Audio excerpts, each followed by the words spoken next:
slide dividido em duas partes. No canto esquerdo, um homem olha para uma parede branca. Nela, desenhos de sacos com cifrões e pontos de interrogação. No canto direito, fundo azul escuro. Sobre retângulos pretos e azuis claros, gestão de finanças pessoais. Abaixo, 3 de outubro de 2023, das 18 às 19h30. No canto inferior direito, logo EMAG. Boa tarde. Cômodo de paredes brancas. Ao fundo, estante com livros e uma janela fechada. Centralizado, está Nino Toldo, desembargador federal do TRF3, diretor da EMAG. Homem de pele branca. Traja fones de ouvido pretos, terno preto e camisa branca. No canto inferior esquerdo, há uma intérprete de Libras. Pessoal, a todos que nos assistem hoje, nesta tarde de terça-feira, de greve em São Paulo, para essa palestra importante sobre gestão de finanças pessoais. Temos aqui para nos apresentar a palestra o João Evangelista de Souza Filho. Ele é analista do Banco Central do Brasil e gentilmente participa hoje aqui para nos brindar com a palestra. Ele é analista do Banco Central, especialista em educação financeira com mais de 20 anos de atuação na área, ministrando palestras e cursos sobre educação financeira, não só no Banco Central, como em instituições parceiras. É membro do Departamento de Promoção da Cidadania Financeira, programa Aprender Valor, autor e coautor de conteúdos e publicações produzidas pelo Banco Central do Brasil sobre o tema.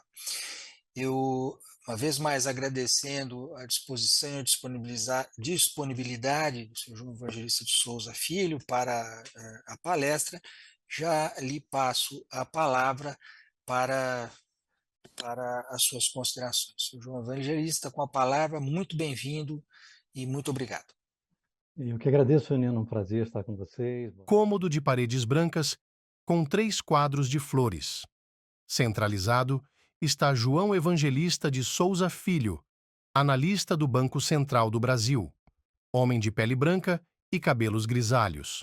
Traja camisa branca, colete cinza e fones de ouvido. Boa tarde, Nino. Boa tarde, Mariana, Zé Roberto. Boa tarde a todos os que nos assistem aqui. Tela dividida em duas partes. À esquerda, slide com fotografia do prédio do Banco Central ao entardecer. No canto esquerdo, em letras brancas, Educação Financeira Pessoal, Banco Central do Brasil, João Evangelista, 3 de outubro de 2023. Prazer muito grande estar com vocês para tratar desse tema que para nós é da mais alta importância e é um tema que já ocupa a nossa agenda de trabalho desde 2003. Em 2003, o Banco Central lançou sua primeira versão do Programa de Educação Financeira. Antes disso, tínhamos um programa de comunicação educativa que era mais voltado para transmitir à sociedade informações acerca do que o Banco Central fazia. A partir de 2003, a gente começa a trabalhar com um conteúdo mais alinhado ao que se hoje entende como educação financeira, que é um processo de empoderamento do cidadão para a tomada de decisões com vistas ao seu bem-estar financeiro.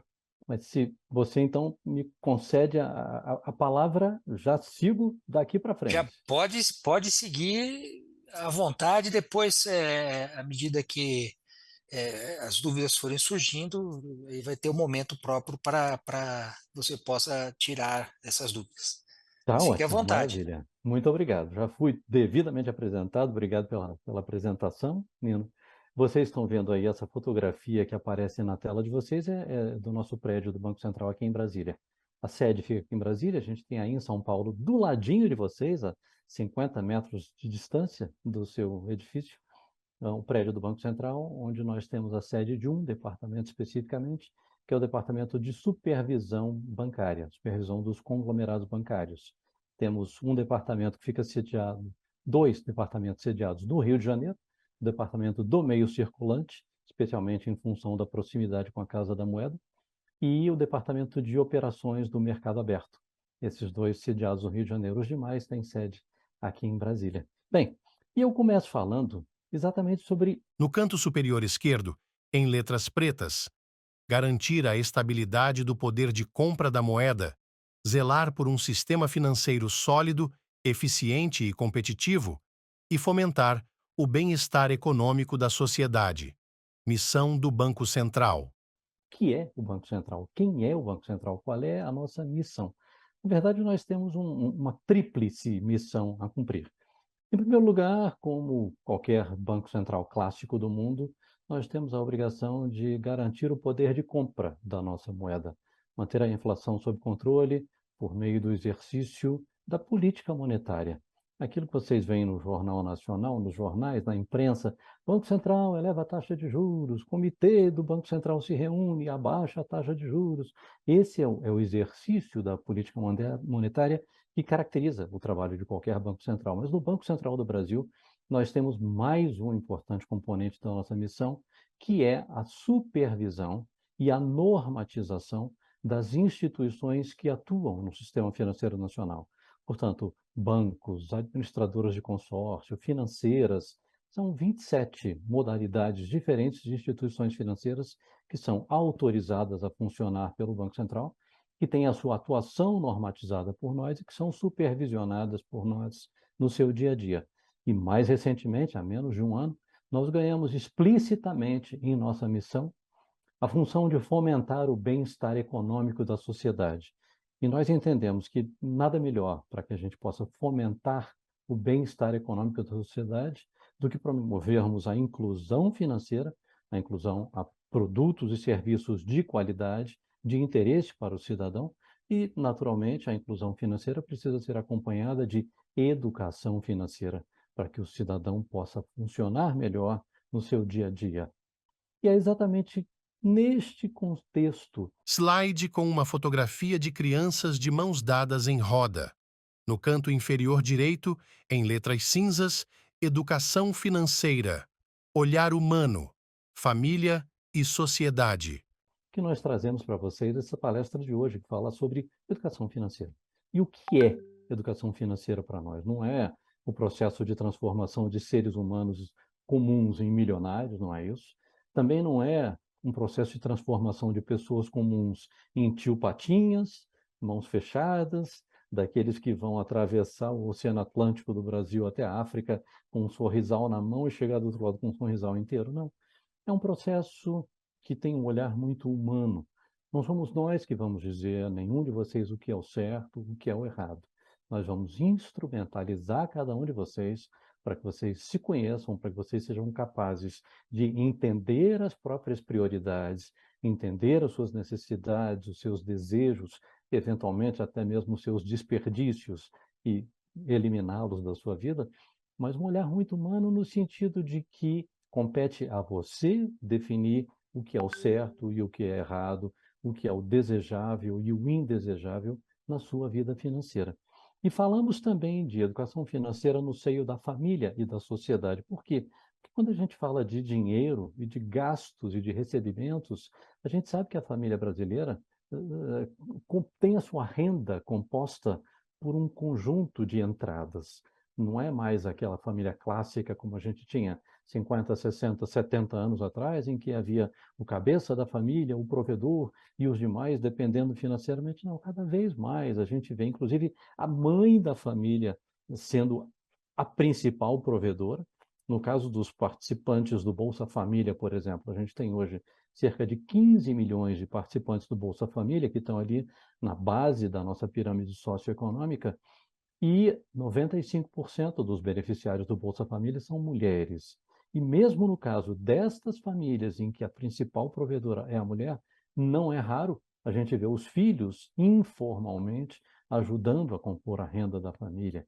E desde esse arranjo até os arranjos mais tradicionais, em que você tem um pai, uma mãe, 1, 2, 3, 4 filhos gerando renda para a família, a gente traz a importância de que as decisões financeiras sejam tomadas preferencialmente em família, e entendam aqui como família, neste sentido, um conjunto de pessoas que compartilham uma mesma renda, que compartilham os ativos e que compartilham os passivos, as despesas relacionadas ao consumo do dia a dia daquela família. Bem, nesse contexto... Slide de fundo branco. No topo, Em um retângulo cinza, com letras pretas, a vida é feita de escolhas conscientes ou inconscientes. Nós dizemos que é importantíssimo que as decisões sejam tomadas no âmbito da família para que elas possam ser cumpridas com mais entusiasmo, com mais perseverança. E essas decisões nada mais são do que escolhas. Uma das coisas mais difíceis na nossa vida é a gente escolher. Não é isso, Nino? Felipe Graziano, que eu vejo aqui na tela, Mariana, vocês, nesse momento, escolheram estar aqui conosco, assistindo essa palestra. Vocês podiam estar fazendo tanta coisa diferente, podiam estar em Campos do Jordão, comendo um fondue, podiam estar na praia, passando frio e olhando o pôr do sol ali sobre o mar, e decidiram estar aqui agora. E é assim que a gente faz com o nosso dinheiro. A gente escolhe o tempo todo como é que a gente vai utilizá-lo. Um detalhe: a vida é feita de escolhas, sempre, conscientes ou inconscientes, e mesmo não escolher é uma escolha. Porque se você não escolhe, alguém vai escolher por você. Abaixo surge uma balança de pratos. O prato à esquerda está mais elevado. Ao lado dele, razão. Ao lado do prato à direita, emoção. Abaixo, uma seta azul aponta para baixo, para as palavras diversão, imediatismo, consumismo. E o que nós temos nesse processo de escolha? Nós temos uma balança em permanente equilíbrio dinâmico entre a razão e a emoção. E vejam que eu coloquei aqui o prato da emoção mais pesado, propositalmente, porque o prato da emoção é aquilo que está associado à diversão, ao imediatismo, ao consumismo, ou seja, tudo que é mais gostoso, tudo que é mais alegre na nossa vida está do lado da nossa emoção. Uma das principais ciências auxiliares da educação financeira, que é a psicologia econômica, ou a economia comportamental, diz que grande parte das decisões que nós tomamos no nosso dia a dia, não só com relação a dinheiro, não, mas com relação a todos os aspectos da nossa vida, são fruto do nosso inconsciente, quando muito do nosso subconsciente. Então, por isso, nós costumamos dizer que a educação financeira nada mais é do que um convite ao uso da razão, coisa que nem sempre a gente põe em prática. O convite ao uso da razão por meio do planejamento. Novo slide. Do ponto de vista dentro de um carrinho de supermercado, um corredor com prateleiras preenchidas por alimentos. No canto esquerdo, sobre uma barra verde e retângulo transparente, em letras brancas e verdes, planejamento. A sílaba PLA está na barra verde e em letras maiúsculas. Planejamento de uma maneira muito simples. O planejamento não é de uma empresa complexa, de um fluxo financeiro com milhares de entradas e saídas. Não, não. A gente está falando de algo tão simples quanto fazer uma compra de supermercado. E aí eu pergunto a cada um de vocês que nos ouvem aqui agora: já lhes aconteceu alguma vez na vida de ir ao supermercado fazer compras sem ter levado uma lista? E quando chega no mercado, você compra coisa que não precisava? Chega em casa, abre a geladeira e constata: Ih, eu já tinha isso, comprei e não precisava. Ou ainda, não comprei certa coisa que precisaria ter comprado. Aí você tem que retornar ao mercado, tem que retornar à padaria, tem que retornar à feira, perdendo tempo, perdendo gasolina, perdendo dinheiro por falta de planejamento. Se você tivesse aberto os seus armários primeiro, aberto a sua despensa, aberto a sua geladeira, verificado do que você precisava, do que você não precisava, tivesse feito uma listinha, certamente esse inventário e essa preparação dessa lista te pouparia tempo e não faria com que você gastasse tempo adicional. Então, é planejamento neste sentido que a gente defende. Novo slide. Fundo branco. Em letras pretas. 1 vezes, 2 vezes, 3 vezes, 4 vezes, 5 vezes, 6 vezes, 7 vezes, 8 igual a interrogação. O resultado é um número. E aqui eu trago um interessante exercício para vocês, só para a gente demonstrar um pouco dessa nossa racionalidade limitada. Eu vou pedir a cada um de vocês que nos assistem agora que façam de cabeça, por favor, não usem calculadora, que façam de cabeça essa conta. 1 vezes 2 vezes 3 vezes 4 vezes 5 vezes 6 vezes 7 vezes 8. Quanto vocês acham que é o resultado dessa conta? Se eu tivesse presencialmente com vocês, eu ia pedir, de fato, que cada um levantasse a mão e respondesse. Abaixo surgem as alternativas. A, menor que 1.000. B, entre 1.000 e 2.000. C, entre 2.000 e 10.000. D, maior que 10.000. Se é a letra A, B, C ou D, mas agora, né, só na tua palestra online, eu quero só que você se concentre. Qual é o resultado dessa operação? E agora eu vou mudar o slide e vou pedir para vocês fazerem o resultado de uma outra operação. Esta aqui que está na tela. Novo slide de fundo branco. 8 vezes, 7 vezes, 6 vezes, 5 vezes, 4 vezes, 3 vezes, 2 vezes, 1. Interrogação. O resultado é um número. Muito rapidamente, sem usar a calculadora, qual você imagina que seja o resultado dessa conta? Abaixo surgem as alternativas. A, menor que 1.000. B, entre 1.000 e 2.000. C, entre 2.000 e 10.000. D, maior que 10.000. Aquelas mesmas 4 alternativas. E agora eu mostro algo interessante a vocês. Novo slide de fundo branco com as duas operações citadas. Essas duas contas parecem absolutamente idênticas. E, de fato, do ponto de vista matemático, elas são absolutamente idênticas. O que há de diferente entre elas? A primeira conta começa com 1, depois vem 2, depois vem 3. A segunda conta começa com um número bem maior, 8. Depois vem o 7, depois vem o 6. E nós somos levados, por conta da forma como esses números estão ordenados, a achar inconsciente ou subconscientemente que o segundo resultado é maior do que o primeiro, quando, na verdade, essas duas contas são absolutamente a mesma coisa. É interessante quando a gente faz esta apresentação num auditório presencial, especialmente quando é com um número grande de pessoas, eu divido o auditório no meio, deixo metade do auditório com o olho fechado e peço para fazer uma conta e depois para fazer outra conta. E a gente vê, não sem surpresa, que Slide com a operação iniciada pelo numeral 8. normalmente o resultado desta conta está ali entre a letra C e a D, enquanto o resultado desta conta está entre a letra B de bola Slide com a operação iniciada pelo numeral 1. e a C, ou seja, um número maior de pessoas Volta para o slide iniciado pelo numeral 8. tendem a achar que esta conta resulta num número maior. Mas agora, a gente não está fazendo assim, a gente está fazendo um exercício diferente. E eu pergunto para vocês, qual vocês acham que é o resultado desse número? O número entre 2.000 e 10.000? Maior que 10.000? Muito bem. E conto para vocês. O resultado dessa multiplicação é este aqui. Volta para o slide com as duas operações. Abaixo, igual a 40.320. 40.320. Nino, você tinha noção que o resultado dessa conta era tão alto assim? Você achava que ia dar 40.000? Eu tinha ido na D. Você tinha ido na B de bola, né? Não, na D de dado. Na D de dado, pois é. É, Mas você sabia que ia chegar a um valor assim tão elevado? 40.000? Você achava que ele ia ficar ali na casa dos 10, 15, 18.000? eu achava que ia dar mais. A tela fica dividida em 3 partes. No canto inferior direito, surge a videochamada do desembargador Nino Toldo. Tá certo, tá ótimo. O que a gente fica surpreso quando a gente faz isso É, aqui é que a gente vê que nos grandes grupos muita gente escolhe a letra A, letra B de bola, letra C de casa, e mesmo muita gente que escolhe a letra D se surpreende ao ver que o resultado dessa multiplicação é 40.000. E a pessoa diz, meu Deus, mas é muita coisa. Eu não sabia que 8 vezes 7 vezes ia dar 40.000. Pois é. A mesma coisa acontece quando a gente vai a um supermercado e a gente faz as nossas compras sem ter feito a programação, e quando chega para pagar no caixa, 1.500, 2.000 reais. O que eu estou levando aqui? Eu não estou comprando nada de especial para que essa conta esteja tão grande. É exatamente isso. Você não está levando nada de especial. Um somatório de pequenas coisinhas e de grão em grão a galinha enche o papo, e a tal da contabilidade mental que a gente faz nos trai.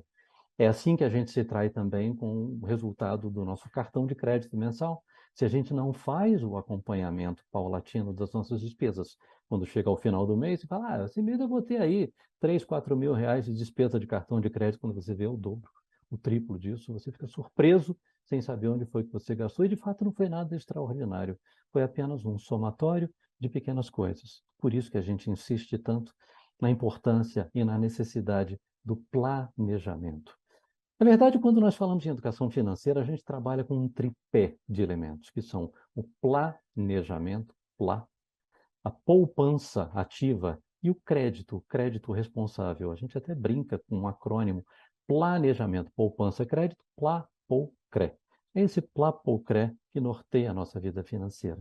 Novo slide de fundo branco. No canto superior direito, em letras azuis. Necessidades versus desejos. Abaixo, fotografias divididas nos 4 cantos. No superior esquerdo, mãos mexem em um celular. No superior direito, um homem de terno mostra a chave de um carro. No inferior esquerdo, uma mesa posta com alimentos e taças vazias. No inferior direito, mãos seguram a miniatura de uma casa vermelha. Entre as fotos, em letras verdes, alimentação, moradia, transporte, comunicação, lazer e um símbolo de interrogação. Quando a gente fala, evidentemente, em planejamento, a gente está falando em decisão do que vai ser consumido, do que vai ser guardado, do que vai ser poupado. Para que a gente possa ser capaz de decidir, a gente precisa levar em conta João bebe um copo d'água. as nossas necessidades e os nossos desejos. Quais são as nossas necessidades? Aquilo que é absolutamente fundamental para que a gente consiga sobreviver. Alimentação, moradia, transporte, comunicação, lazer, vestuário, comunicação, que inclui também internet, inclui telefone celular, uma série de outras coisas. São vários elementos que compõem as nossas necessidades de quem vive em sociedade e, muitas vezes, você vê essas necessidades diferirem de um grupo social para outro, de um indivíduo para outro. Nós estamos falando aqui com um conjunto de pessoas que trabalham em um tribunal para quem é possível que usar um terno e uma gravata sejam uma exigência do seu trabalho. Se não for uma exigência no código de vestimenta, ela pode ser uma exigência implícita para que você esteja bem vestido, seja respeitado no seu ambiente profissional. Um determinado traje será requerido. Então, para você, um terno e uma gravata podem ser uma necessidade. Para alguém que é um atleta, por exemplo, um corredor, um jogador de futebol, terno e uma gravata não fazem muito sentido.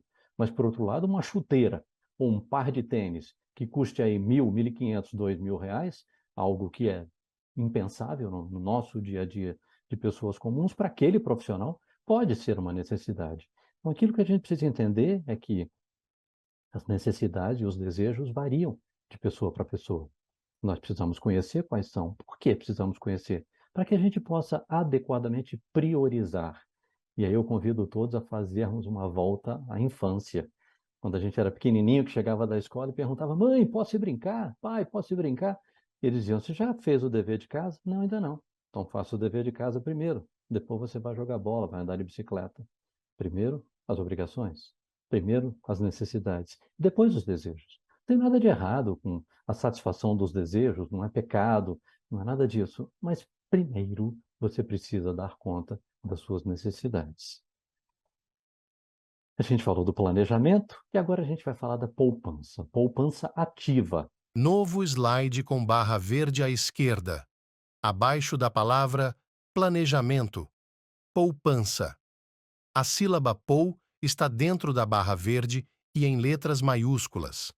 À direita, foto de 2 pessoas sentadas em cadeiras em frente a um lago. O que significa poupar de forma ativa? Significa poupar com um propósito, poupar com um objetivo, dar nome ao dinheiro. Não é apenas poupar para fazer como o tio Patinhas, que vê uma nota em cima da outra, uma moedinha em cima da outra, e se regozija, tem aquele prazer só de ver o dinheiro ali quietinho. Não, não, não é isso. É poupar para que a gente possa fazer frente às nossas despesas no futuro. Desde o futuro imediato, desde uma reserva de emergência que pode precisar ser usada a qualquer momento, até o futuro mais distante da nossa aposentadoria. Então, é dar nome ao nosso dinheiro, estabelecer qual é o propósito daquele dinheiro que nós estamos guardando. E o que a gente entende como poupança? Novo slide de fundo branco.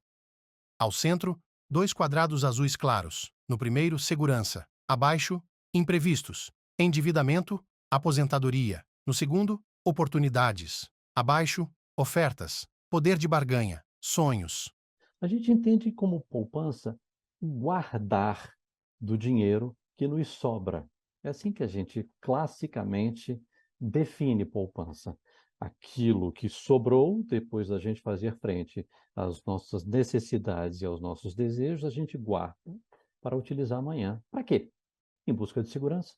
Eu acabei de mencionar imprevistos, e a gente viu durante esse período de pandemia, por exemplo, muitos negócios sólidos, muitos empregos sólidos sendo perdidos por conta de um evento que não era sem precedentes na história, mas que não tinha acontecido na nossa geração.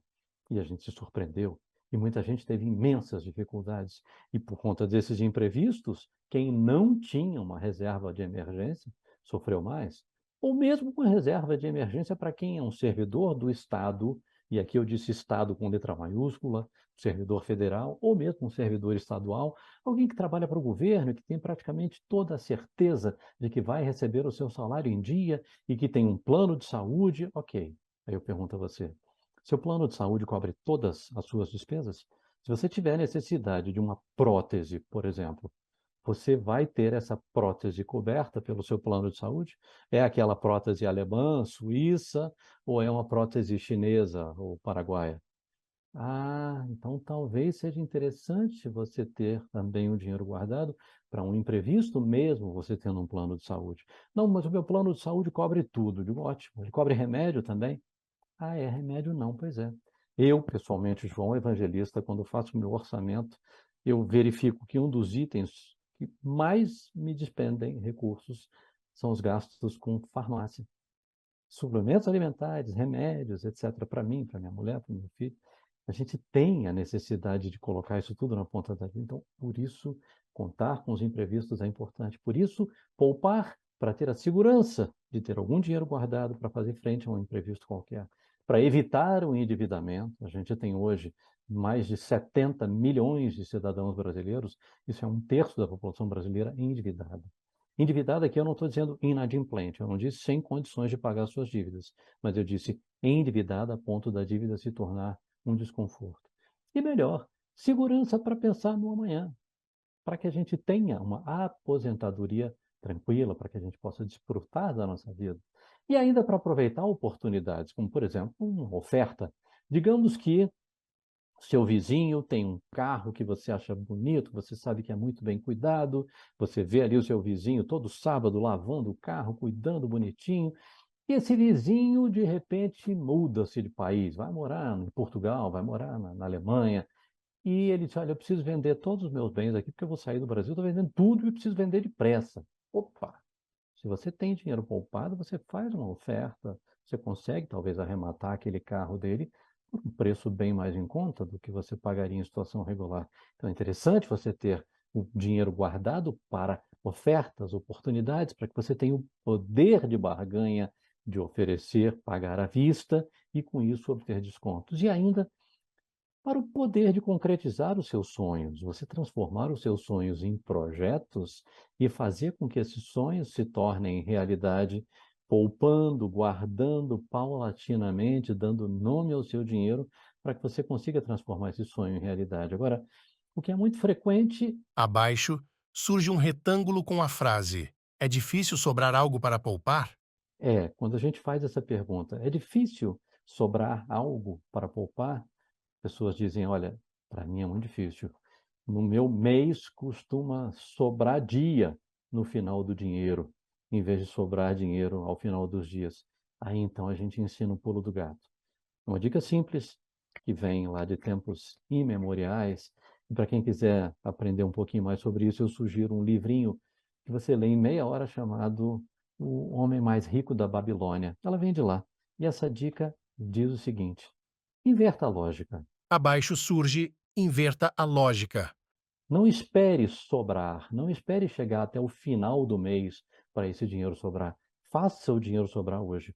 Faça o seu planejamento, faça o seu orçamento. Você já sabe hoje quanto é que vai sobrar no final do seu mês. Hoje, no dia que você recebeu o seu salário, você já separa aquele dinheiro, aquele compromisso que você já estabeleceu consigo próprio para poupança de curtíssimo prazo, que vai para a sua reserva de emergência, para a poupança de longuíssimo prazo, que vai para a sua aposentadoria, e para a poupança de médio prazo, para um sonho, de um prazo um pouco mais distante para outro sonho um pouco maior, mas de maneira que no momento em que você receber o seu salário, você já separe aquele dinheiro, já dê o nome ao dinheiro, ou seja, faça o investimento proporcional e adequado com o propósito daquele dinheiro. Novo slide de fundo branco. Ao centro, um quadrado cinza e outro amarelo. No primeiro, características. Abaixo, liquidez, segurança, rentabilidade. No segundo, cuidado com. Abaixo, rentabilidade fácil. Marketing agressivo, empresas desconhecidas. Abaixo, em um retângulo azul, ilustração de uma lâmpada acesa. Ao lado, consulte www.bcb.gov.br.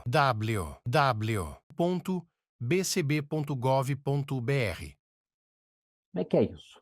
Como é que é essa história de fazer um investimento proporcional àquele dinheiro? A gente sabe que os investimentos financeiros têm três características, que são a liquidez, é a capacidade de transformar o seu investimento em dinheiro imediato, dinheiro na mão. A segurança, que é a certeza de que você vai receber aquele dinheiro que você investiu, e a rentabilidade, que é o quanto estão lhe pagando por aquele investimento. Muito cuidado, porque esses três elementos nunca andam de forma positiva juntos. Você sempre vai ter que abrir mão de pelo menos um desses três elementos, porque alta liquidez, alta segurança e alta rentabilidade juntos não existem. O que significa liquidez, mais uma vez? A transformação do dinheiro, do patrimônio, em dinheiro. Então, sobre esse aspecto, eu pergunto para vocês: ter um imóvel, ainda que seja um imóvel excelente, muito bem localizado, para sua reserva de emergências, será que é um bom casamento? Eu diria que não, porque você não consegue transformar o imóvel em dinheiro vivo imediatamente. Mesmo que você aceite vendê-lo por um preço muito abaixo do preço do mercado, se você precisar de dinheiro agora para uma emergência, você consegue através do imóvel, porque o imóvel você vai levar algum tempo para vender, você tem trâmites burocráticos para cumprir, etc. Então, ele não é o mais adequado. Então, por isso que eu digo que é importante a gente verificar esses três elementos e promover o casamento entre o propósito do nosso investimento e essas três características.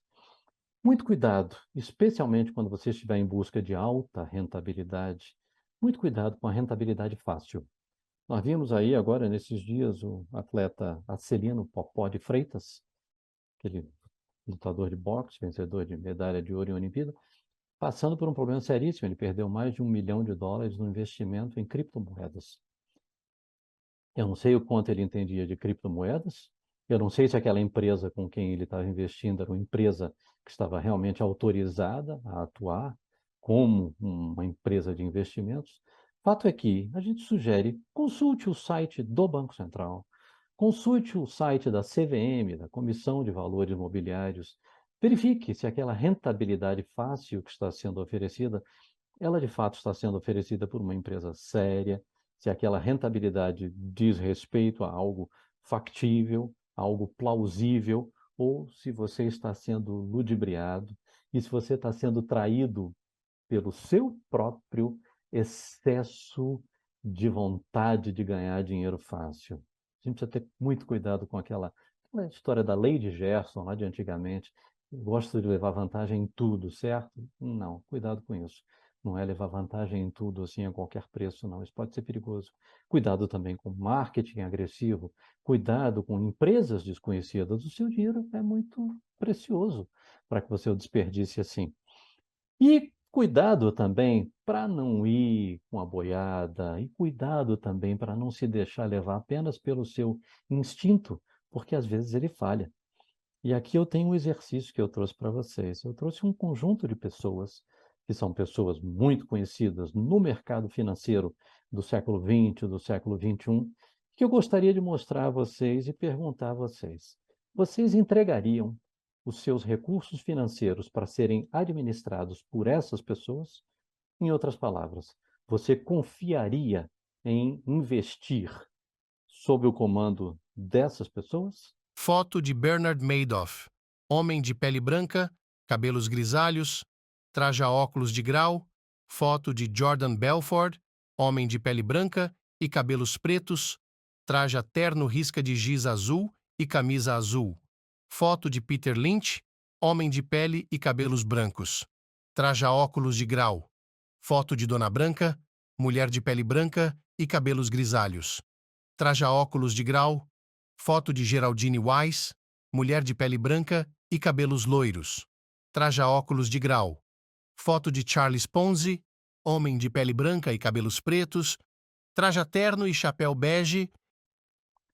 Se você conhecer a pessoa, já fica mais fácil de você dizer sim ou não. Mas se você não conhecer, que elemento você vai ter?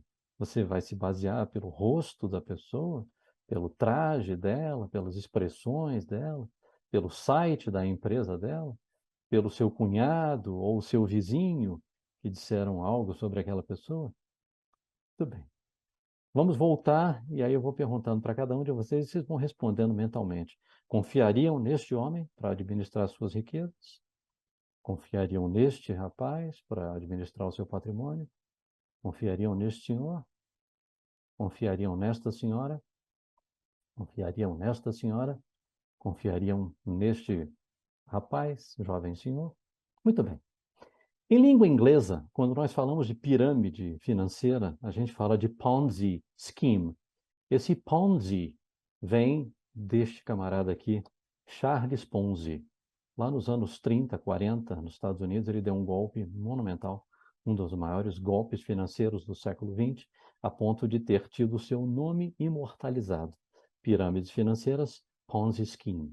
Foram muitos, milhares de cidadãos americanos que perderam muito dinheiro com ele. Já esta senhora, Volta para a foto de Geraldine Weiss. com essa aparência assim pacata, discreta, ela foi uma guru, especialmente das senhoras americanas nos anos 60 e anos 70. Ela era uma consultora financeira que escrevia para aquelas revistas Cosmopolitan, Vogue e coisas do gênero, como a nossa revista nova de hoje. Era uma consultora das mulheres e ela realmente fez um trabalho seríssimo.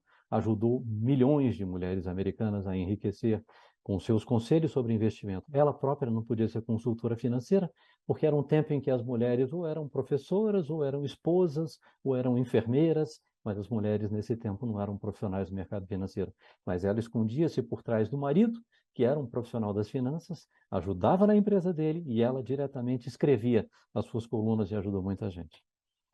Já esta senhora, Volta para a foto de Dona Branca. com essa aparência tão confiável, uma senhora portuguesa, a Dona Maria, considerada a banqueira dos pobres, ela aplicou um tremendo golpe em Portugal nos anos 1980. E quando eu digo um tremendo golpe, significa que autoridades do mais alto escalão dos poderes executivo, legislativo, judiciário foram ludibriadas pelo golpe que, intencionalmente ou não, esta senhora aplicou nos cidadãos portugueses. Ela trabalhava como se fosse um banco de investimento, sem jamais ter tido autorização do Banco Central para fazê-lo. Volta para a foto de Peter Lynch. Já este senhor, ele é o Peter Lynch. E o Peter Lynch é um dos grandes gurus do investimento. Quem investiu dinheiro no fundo desse senhor, em 15 anos, teve o seu patrimônio multiplicado dezenas, muitas dezenas de vezes. Seríssimo, não se sabe de qualquer mal feito dele até hoje, e ele tem um conselho muito importante para quem vai investir, que é o seguinte: nunca aplique naquilo que você não conhece. Entregue o seu dinheiro para quem você conheça, para aquele que esteja reconhecido pelo Banco Central, pela Comissão de Valores Mobiliários do seu país, e em produtos ou serviços que você conheça, que você saiba do que se trata. Volta para a foto de Jordan Belfort. Este senhor foi objeto, inclusive, de um filme de bastante sucesso de Hollywood há pouco tempo, intitulado O Lobo de Wall Street. Ele nada mais é do que o Lobo de Wall Street. Aos 25 anos de idade não tinha onde cair morto, aos 27 estava bilionário, aos 28 estava preso e com todo o dinheiro que ele ganhou devolvido para o Tesouro Americano. Hoje foi solto, delação premiada, etc., e está trabalhando como coach motivacional. E realmente esse camarada tem uma lábia que ele é capaz de fazer você vender a própria mãe para ele e ele ainda garante que vai pagar. Perigosíssimo, naquele tempo, hoje se diz regenerado, mas ainda assim, cuidado com aquela estampa, cuidado com aquela boa capacidade de expressão, porque ela pode ser muito perigosa. Volta para a foto de Bernard Madoff. E chegamos a este senhor, o último da nossa lista. Esse senhor chamava-se, faleceu há poucos anos, Bernie Madoff. Se o nome não significa muito para vocês, eu convido vocês a assistirem no Netflix uma minissérie em 4 capítulos que fala sobre Bernie Madoff. Isso é o golpe de 64 bilhões de dólares. Este homem foi presidente da Bolsa de Valores dos Estados Unidos. Ele era consultor do governo americano para finanças. E este homem tinha 2 negócios paralelos. Ele tinha um negócio absolutamente lícito, absolutamente correto, uma corretora que trabalhava bonitinho, e em paralelo um outro negócio que lesou pessoas e deu um prejuízo de 64 bilhões de dólares. Então, tudo isso foi para dizer para vocês que esses rostinhos, em alguns casos mais, em alguns casos menos confiáveis, de acordo com cada um de nós, eles podem ser enganadores. Então, muito cuidado no momento em que você for aplicar o seu dinheiro. Verifique, consulte os órgãos reguladores, Banco Central, Comissão de Valores Imobiliários. Cuidado com o marketing agressivo, com a rentabilidade excessiva prometida. Muito bem. Novo slide de fundo branco. Ao centro, em um círculo oval cinza, defina seu objetivo. À direita, dentro de um retângulo contornado em cinza, pense nos seus sonhos, necessidades e desejos. Damos aqui uma sugestão, um processo de bom investimento do seu dinheiro. Primeiro, defina o seu objetivo. É uma aplicação de curto prazo, de médio prazo, de longo prazo? Pense nos seus sonhos, nas suas necessidades e nos seus desejos. Conectado ao primeiro círculo oval, surge outro. Conheça as opções disponíveis. Abaixo, no retângulo, analise liquidez, segurança e rentabilidade. Conheça as opções disponíveis. É claro que a gente não está sugerindo que você se torne necessariamente um profissional das finanças, mas pelo menos conheça as opções disponíveis e, dentro dessas opções, avalie a liquidez, a segurança e a rentabilidade e promova um casamento entre esses 3 elementos e o propósito do seu investimento. Depois disso, faça a sua escolha. Conectado ao segundo círculo oval, surge outro. Faça sua escolha. No retângulo, conheça seu perfil e diversifique. E também conheça o seu perfil, para você saber se você tem o estômago para lidar com as flutuações das variações de certos tipos de investimentos. Agora, lembrem daquele conselho da vovó, lá de antigamente, que dizia: meu filho, não ponha todos os seus ovos numa cesta só. Isso vale também para os investimentos. Diversifique, não coloque tudo num cesto só. E, finalmente, avalie os seus ganhos periodicamente. Conectado ao terceiro círculo oval, surge outro. Avalie os ganhos periodicamente. Acima, em um retângulo laranja, antes de você começar a investir, sabe se suas dívidas estão pagas? Fique de olho nos seus investimentos, verifique se eles realmente estão sendo bem aplicados. Agora, um detalhe: antes de começar a investir, porque as pessoas se deixam, às vezes, empolgar pelo valor do dinheiro ao longo do tempo, pelo poder multiplicador dos juros. Mas antes de investir, verifique se você tem dívidas, porque provavelmente o pagamento das suas dívidas vai ser o melhor investimento que você tem a fazer. Porque quando você deve, quando você paga dívidas, quando você paga algo financiado, você está pagando por taxas de juros que normalmente são muito maiores do que aquelas taxas de juros que você recebe pelo seu investimento. Afinal de contas, esse é um negócio bancário. O que é um banco? É uma instituição que faz a intermediação financeira, pagando rendimentos àquele que tem dinheiro para aplicar, mas rendimentos deste tamanho, e cobrando daqueles que não têm dinheiro e que estão tomando emprestado, juros deste tamanho. É este diferencial, que se chama de spread bancário, que faz com que o banco ganhe dinheiro de maneira lícita. Agora, naturalmente, dentro desse processo, Juntos, conectados por linhas, os 4 círculos ovais formam um carrossel. você vai definir os seus objetivos, seguir esse fluxo. Eu tenho certeza que você vai conseguir ter sucesso com seus investimentos. Para que a gente faz esse processo todo? Para que a gente faz o planejamento? Para que a gente faz o investimento, o planejamento dos nossos investimentos? para que a gente possa conhecer a nossa realidade. Primeira coisa é saber. Novo slide de fundo branco. Em um retângulo azul claro em forma de seta apontada para a direita, em letras brancas, conhecer sua realidade. À direita, em um retângulo laranja, deficitário, D maior que R. Em um retângulo amarelo, equilibrado, D igual a R. Em um retângulo roxo, superavitário, D menor que R. Abaixo, em um grande retângulo azul claro e ao lado de um sinal de visto, entender os próprios hábitos de consumo. Se as suas despesas estão maiores do que as suas receitas, e nesse caso você está deficitário, ou se você tem um orçamento equilibrado ou neutro, que não é um vantajoso não, tá? Equilibrado ou neutro significa dizer que você gasta tudo aquilo que você ganha. As suas despesas são iguais às suas receitas. Ou se você tem um orçamento superavitário. Isso aqui é o que a gente realmente busca.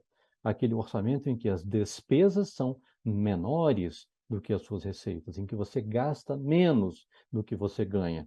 Com isso, você pode separar dinheiro para os seus investimentos de curto, médio, longo prazo. Conhecer a sua realidade para que você possa entender os seus próprios hábitos de consumo e verificar onde é que você gasta mais dinheiro no seu dia a dia e se aquele dinheiro que você está gastando está sendo importante para você, se ele está lhe trazendo bem-estar, se ele está lhe trazendo satisfação ou se ele está sendo um dinheiro desperdiçado. Além disso, Abaixo surge definir prioridades e projetos. esse processo de planejamento serve para que você defina as suas prioridades e os seus projetos em conjunto com aquelas pessoas que compartilham a sua renda, a sua família, para que você não tenha ninguém jogando contra, para que você não tenha ninguém remando para o lado contrário, que todos estejam caminhando juntos na mesma direção. Abaixo surge organizar e tranquilizar a vida financeira e administrar imprevistos. Planejar e conhecer a sua realidade para que você possa organizar e tranquilizar a sua vida financeira, para que você possa administrar imprevistos, se não evitando-os, pelo menos contornando o impacto financeiro que esses imprevistos vão ter sobre você. E, finalmente, Abaixo surge consumir de forma contínua e consciente. para que você possa atingir aquilo que é o propósito da educação financeira, é que você possa consumir cada vez mais e melhor.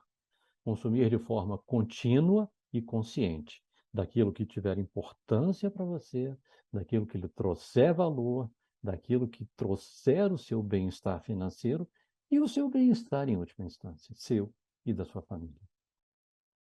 Falamos de planejamento. Novo slide com barra verde à esquerda.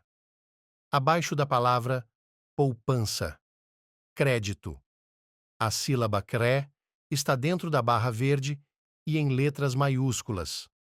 À direita, foto da miniatura de uma casa ao lado de uma chave. Falamos de poupança ativa. Vamos falar agora um pouquinho de crédito. Sem demonizar, a gente não vai dizer que crédito é algo que deve ficar fora da sua vida. Não, de jeito nenhum. Imaginar, se você é um industrial, se você é um produtor rural, como é que você vai ter condição de alavancar os seus negócios sem crédito, por exemplo? Agora, existe uma diferença muito grande entre o crédito produtivo, que vai ser aplicado com a finalidade de gerar mais dinheiro, e o crédito utilizado exclusivamente para o consumo. Vamos lá, por partes. Novo slide de fundo branco. Ao centro, em letras pretas. O que você faz quando quer ou precisa de algo e não tem o dinheiro necessário para pagar? Primeira pergunta que eu faço é: João bebe um copo. o que você faz quando você quer algo, quando você precisa de algo e não tem o dinheiro para pagar? O que você faz numa situação como essa? São basicamente duas as opções que a gente tem. Uma é você compra agora, Abaixo, surgem duas caixas. Na primeira, compra agora e paga depois, usando crédito. Ou na segunda, poupa agora e compra depois, à vista. sem dinheiro, e paga depois, usando o crédito, ou você poupa agora e deixa para comprar depois, à vista. Existe aqui uma escolha intertemporal, uma troca intertemporal. É claro que se eu compro agora, eu começo a usufruir daquele produto ou daquele serviço agora. Se eu deixo para comprar na frente, eu só vou usufruir do produto ou do serviço na frente. E aí, qual será que é uma melhor alternativa? Vamos ver. Novo slide de fundo branco. Ao centro, em letras pretas. Toda escolha em finanças pessoais tem consequências. Juros. Antes da gente chegar a essa pergunta de qual é a melhor das duas opções, é preciso que a gente deixe algo claro. Em finanças pessoais, toda escolha tem uma consequência, e essas consequências são os juros. E esses juros podem ter dois significados. Abaixo, surgem duas caixas. Na primeira, visão de quem paga. Preço da impaciência. Quero agora. Preciso agora. Da caixa, sai a ilustração de uma mão com uma moeda. Na segunda, visão de quem recebe. Remuneração por saber esperar. Dela, sai a ilustração de uma mão estendida que recebe a moeda. Abaixo, considere o poder dos juros no tempo. Na visão de quem os paga, eles são o preço da impaciência. Porque eu quero agora, porque eu preciso agora, eu estou disposto a pagar juros a taxas mais elevadas. Já na visão de quem recebe, é uma remuneração por saber ou por poder esperar. E eu vou receber juros. Claro que serão juros menores do que aqueles juros que o banco estaria cobrando de você se você estivesse pagando um financiamento, um empréstimo que você tomou. Só que tem um detalhe: os juros têm um imenso poder ao longo do tempo. Já deixo aqui um convite para vocês, aqueles que ainda não conhecem a calculadora do cidadão do Banco Central, baixem a calculadora do cidadão no seu telefone, no seu computador, é absolutamente gratuita e ela ajuda você a brincar com os juros compostos. Pode ser um cálculo difícil, nem todo mundo é tão bom de matemática, nem todo mundo tem uma calculadora 12C, ou nem todo mundo sabe usar Excel e aquelas fórmulas. Se você usa a calculadora do cidadão, a calculadora do cidadão te dá alguns números muito interessantes. Quanto é que eu vou ter de dinheiro daqui a 30 anos se eu guardar R$ 300 por mês e aplicar isso, vamos pensar aqui num investimento seguro e de baixa rentabilidade com uma caderneta de poupança. Quanto é que você vai lá, entra na calculadora do cidadão, coloca ali e você vai ver algo muito interessante. É que os juros compostos crescem de forma exponencial. Então, se você olha, pô, 5 anos de investimento, eu só tenho isso aqui de juros, eu digo, continue. Veja os próximos 10 anos. Opa, 10 anos já cresceu mais um pouquinho. Veja agora por 15 anos. Opa, há 15 anos o pulo foi maior. Veja agora 30 anos. Opa, o pulo foi muito maior. É exatamente por conta do poder dos juros ao longo do tempo, porque a gente está falando de juros sobre juros. São juros compostos que crescem de maneira exponencial. Por isso, defendemos o planejamento, por isso defendemos a poupança ativa, para que você possa se beneficiar de saber esperar, ou de poder esperar e de contar com o poder dos juros ao longo do tempo. Novo slide de fundo branco. Ao centro, 3 barras beges em forma de seta para a direita. Na primeira, comprar sem dinheiro. Na segunda, utilizar crédito. Na terceira, pagar juros. Tudo bem. A gente falou sobre o uso do crédito. O que significa usar crédito? Significa comprar sem dinheiro. Você compra sem dinheiro, você utiliza crédito e você paga juros por isso, porque alguém te emprestou aquele dinheiro para você usar hoje. Por outro lado, quando você poupa e investe, Abaixo, barras cinzas. Na primeira, poupar e investir. Na segunda, esperar para comprar. Na terceira, receber juros. e espera para comprar, você recebe juros lá na frente. Abaixo, em letras pretas. E o que é melhor? Depende. E o que é melhor? E a resposta é: depende. Depende de quê? Em primeiro lugar, depende da sua própria decisão. Depende de você pesar o que é mais importante, o que é mais relevante. Digamos que você queira comprar um imóvel. Eu conheço muito poucas pessoas que conseguiram comprar primeiro um imóvel à vista. Grande parte das pessoas acabam comprando um imóvel financiado, porque elas fazem ali um cálculo e dizem: olha, o que eu estou pagando aqui de juros é a mesma coisa que eu pagaria por uma prestação. Só que essa prestação eu vou pagar por um imóvel que vai ser meu. Então, vale a pena, não vale? A minha resposta é: depende.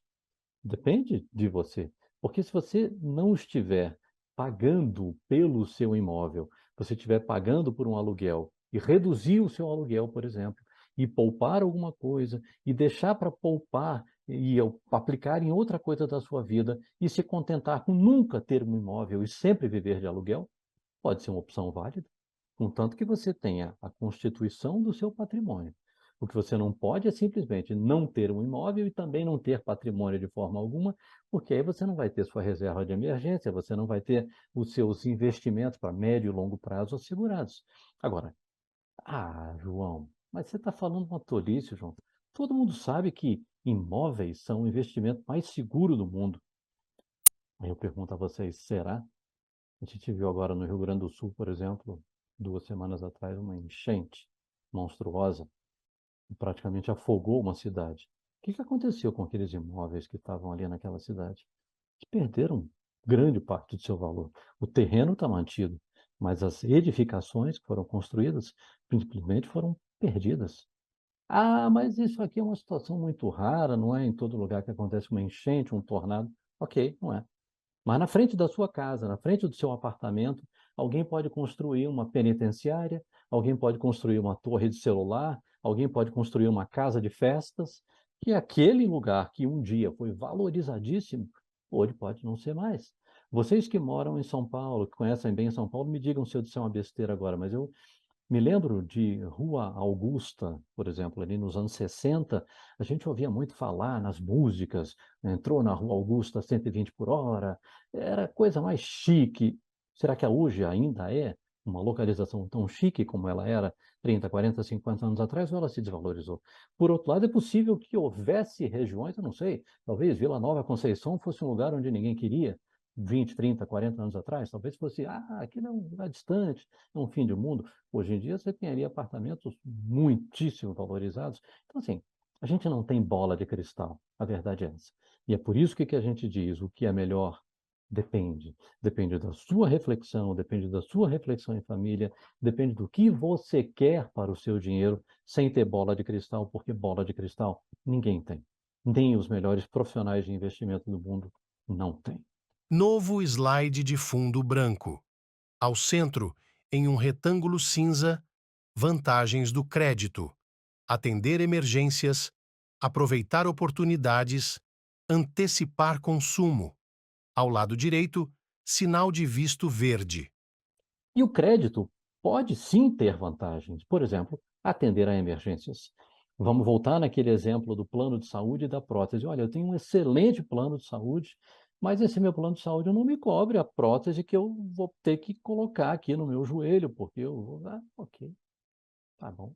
Você tem uma reserva de emergência? Tenho, mas a minha reserva de emergências eu precisei usar porque me aconteceu uma emergência no mês passado e eu ainda não consegui recompor a minha reserva de emergência. Ok. Você precisa dessa prótese para quando? Para daqui a 2, 3, 4? Não. O meu ortopedista me disse que tem que ser agora, daqui para o final desse mês. Será que vale a pena pegar um crédito para atender essa emergência? Talvez. A avaliação é sua. Ou para aproveitar uma oportunidade, o carro do seu vizinho, ou o imóvel da sua irmã que está se mudando de lugar, ou que está saindo da cidade, indo morar no campo. Hum, talvez valha a pena tomar crédito para algo assim. Ou ainda para antecipar o consumo, como é no próprio exemplo que a gente deu aqui do imóvel.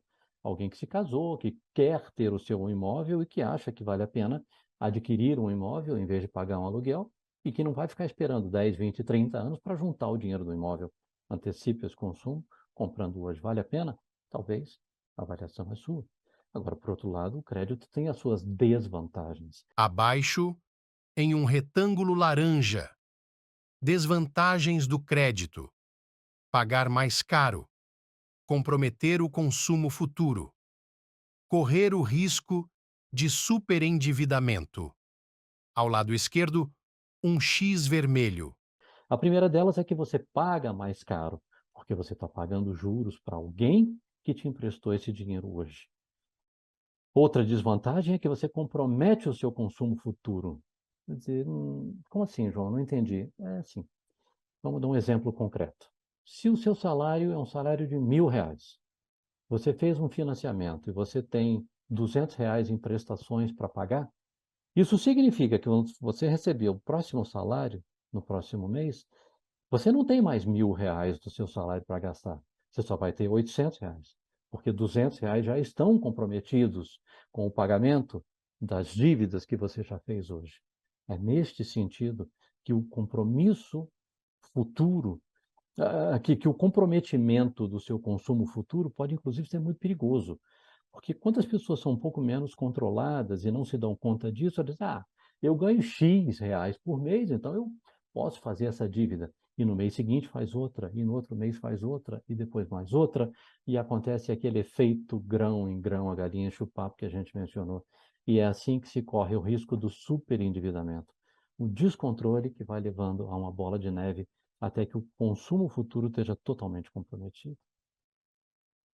E em que situações você paga juros? Novo slide de fundo branco. Ao centro, em letras pretas. Em que situações você pagará juros? Sempre que usar crédito. Abaixo, em letras vermelhas, cheque especial, cartão de crédito.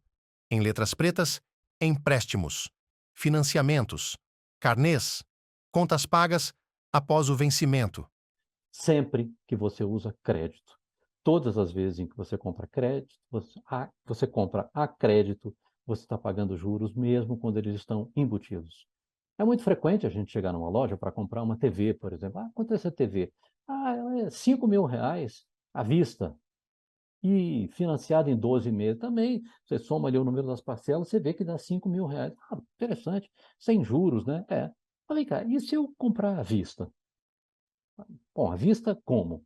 À vista, sim, pagando em uma vez. Cartão de crédito uma vez. Ah, bom, aí você tem 10% de desconto. E se for no cartão de débito? Ah, bom, aí você tem um desconto de 12%. E se for no Pix? Bom, aí você tem um desconto de 15%. Ah, é? Então o preço à vista era realmente um preço à vista? Ou ele era um preço que mascarava juros que estavam embutidos ali dentro? Provavelmente era isso. Agora, detalhe.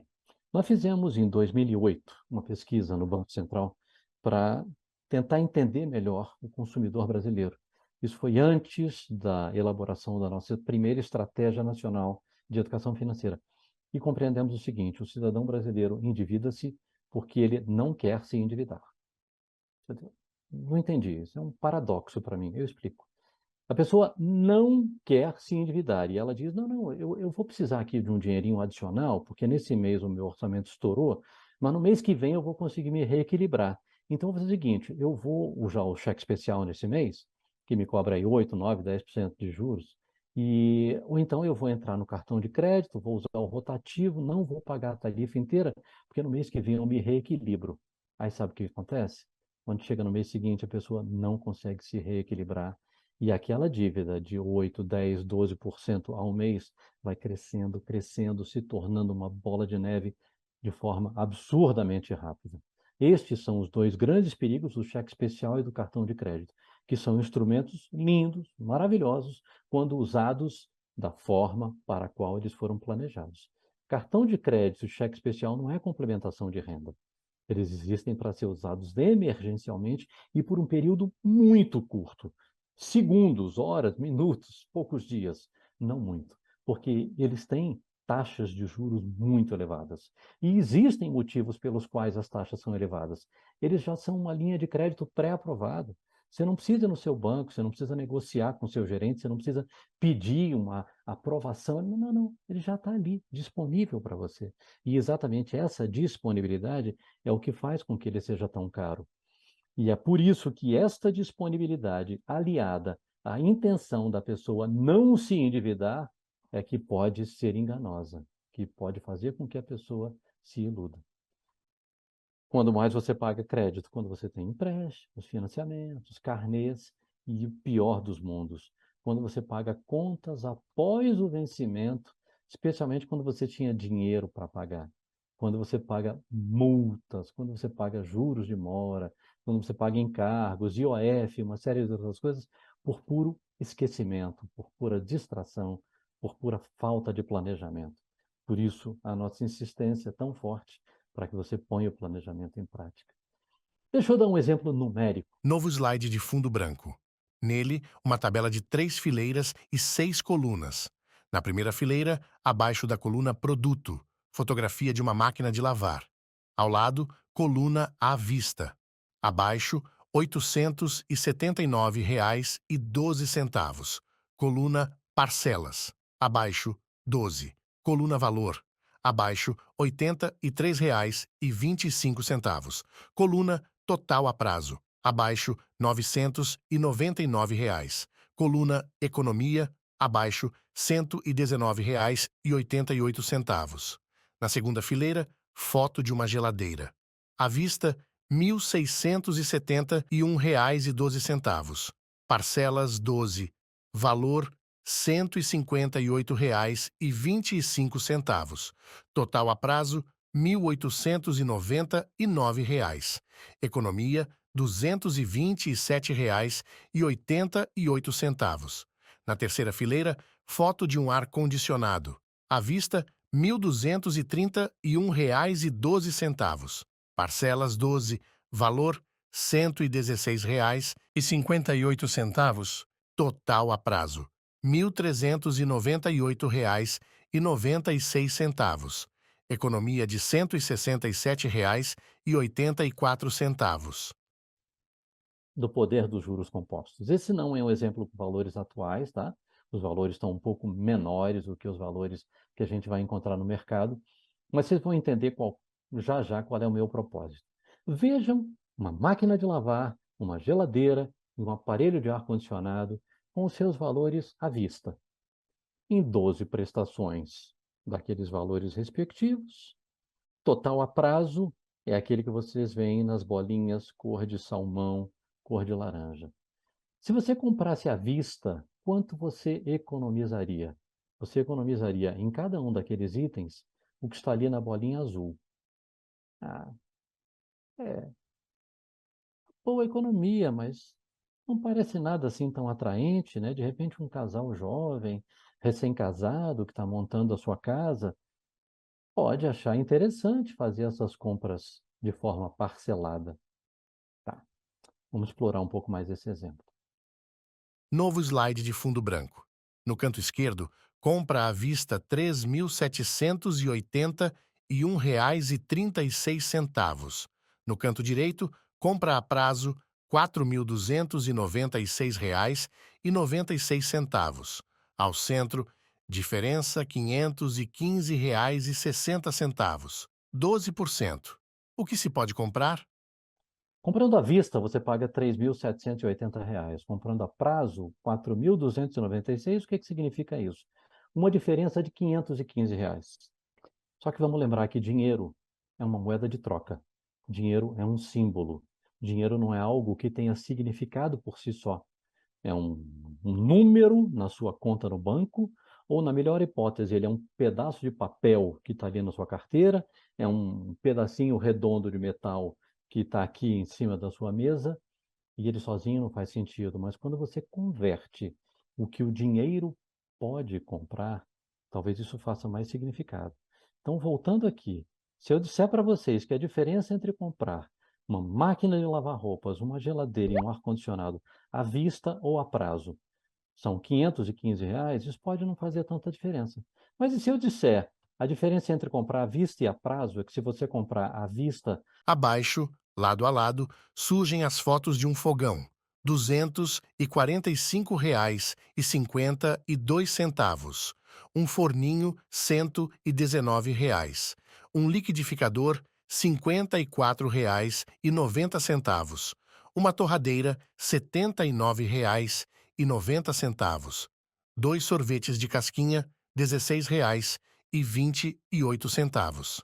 Você consegue comprar, além daqueles 3 produtos, um fogão, um forninho, um liquidificador, uma torradeira e ainda toma um sorvete com a sua mulher para comemorar a sua inteligente decisão de compra. E agora? O significado é outro. Por isso a gente faz esse convite, para que você converta o dinheiro para aquilo que o dinheiro pode comprar. Ou ainda outra forma de converter o seu dinheiro é convertê-lo em horas de trabalho. Quantas horas você precisa trabalhar para que você consiga acumular aquele dinheiro? para que você seja capaz de tomar uma decisão mais bem embasada sobre se vale a pena ou se não vale a pena você se endividar para comprar algo. Novo slide de fundo branco. Em um retângulo laranja, se você optar por usar crédito e pagar juros, cuidado com o endividamento excessivo. Abaixo, em uma seta para a direita, por quê? À direita, em 4 quadrados unidos, compras fora do plano, excesso de compras a prazo, gastos antes de receber, uso do crédito fácil. Se você optar por usar o crédito, consequentemente pagar juros, João bebe de um copo. cuidado com o endividamento excessivo. Como é que esse endividamento excessivo se forma? Primeiro, compras fora do plano. Aquela notinha de supermercado, ela vale para tudo na nossa vida. Tudo que a gente for comprar no supermercado ou fora, se a gente faz com uma nota, com planejamento, planejando de cabeça fria, a gente certamente tem melhores condições de deixar o nosso orçamento sempre superavitário. Se a gente compra fora do plano, por impulso, a gente pode se perder. O excesso de compras a prazo, por causa da contabilidade mental, aquela mesma contabilidade mental que não nos permitiu ver que aquela multiplicação de 8 vezes 7, resultava em mais de 40 mil. Por causa do uso do crédito fácil. Você está caminhando no meio da rua, está ali na Avenida Paulista, saindo do tribunal, e alguém na rua te oferece um panfleto. Você vê, opa, crédito a 1,3% ao mês. Rapaz, olha, eu não estava nem precisando pegar dinheiro emprestado, não, mas essa oferta aqui parece interessante, hein? 1,3 são juros baixos, né? Entra na calculadora do cidadão e faça a simulação para ver se esses juros são baixos mesmo. Agora, mais importante do que simplesmente calcular o valor é, entre no seu processo de planejamento e pense, de quem é o seu dinheiro? O seu dinheiro é seu ou é de quem lhe ofereceu o panfleto no meio da rua? Você gasta o seu dinheiro porque você assim decidiu ou porque outra pessoa tomou a decisão por você? Isso aqui vale também para o seu vizinho quando compra um carro novo, para sua vizinha quando compra uma bolsa nova, para o pai do coleguinha do seu filho quando compra um par de tênis novos para o seu filho. Você vai decidir o uso dos seus recursos com base nas decisões alheias? De quem é o seu dinheiro? Ele é seu? Então, cuidado com esse uso do crédito fácil e mais. Cuidado com os gastos antes de receber.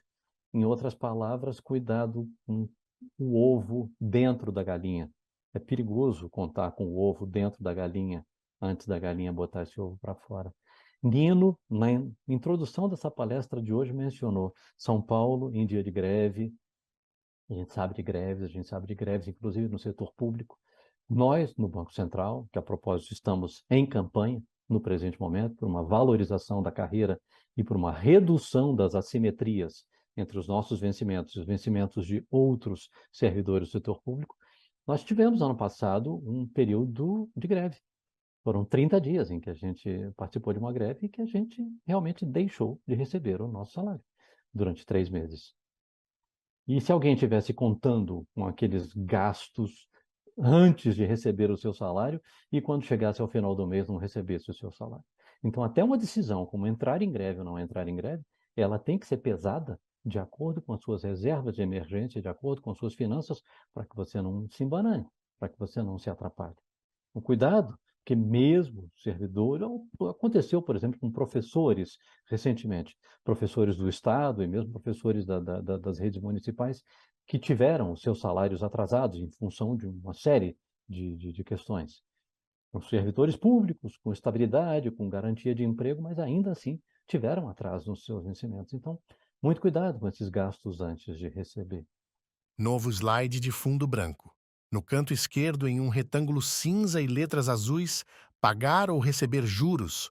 Abaixo, no canto direito, em um retângulo azul claro e letras pretas, eu posso receber juros? Abaixo, em um retângulo cinza, poupar, acumular valores no presente para utilizá-los no futuro. Em um retângulo azul, investir, aplicar os recursos poupados com a expectativa de obter ganho futuro. Pagar ou receber juros? E eu posso mesmo receber juros? Pode, gente, pode. Se você poupa, acumulando seus valores no presente para utilizá-los no futuro e investe, ou seja, se você aplica aqueles recursos que você poupou com a expectativa de obter ganho futuro, você pode sim receber juros, e esses juros vão ser muito significativos com o passar do tempo. Mais do que anotar receitas e despesas, Novo slide de fundo branco. Ao centro, em um retângulo cinza e letras pretas. Mais do que anotar receitas e despesas, o orçamento é um instrumento de planejamento. Abaixo. Vamos colocar em prática? planejamento é associado, está associado ao orçamento. O orçamento é um instrumento de planejamento. Ele não é um instrumento de registro só. A gente não está sugerindo que você fique simplesmente anotando as suas despesas num pedaço de papel, não. O que a gente sugere é que você faça um orçamento inteligente, verificando o seu ano inteiro e pensando em todas as despesas ao longo do seu ano, para evitar mais uma descoberta que a gente fez lá em 2008, quando a gente fez aquela pesquisa que eu mencionei para vocês, que é a de que grande parte dos orçamentos do cidadão brasileiro ficam no vermelho por conta dos imprevistos. Aí a gente vai perguntar, é mesmo? Que imprevistos te aconteceram? Olha, no começo do ano eu tive que comprar material escolar para o meu filho. Sim, e qual é o imprevisto disso? Todo começo de ano, seu filho precisa de material escolar. Não houve imprevisto. Houve uma falha no seu planejamento. Imprevisto não. Aniversário da sua mulher tem todo ano, Natal tem todo ano, aniversário do seu filho tem todo ano, Dia das Mães, Dia dos Pais tem todo ano.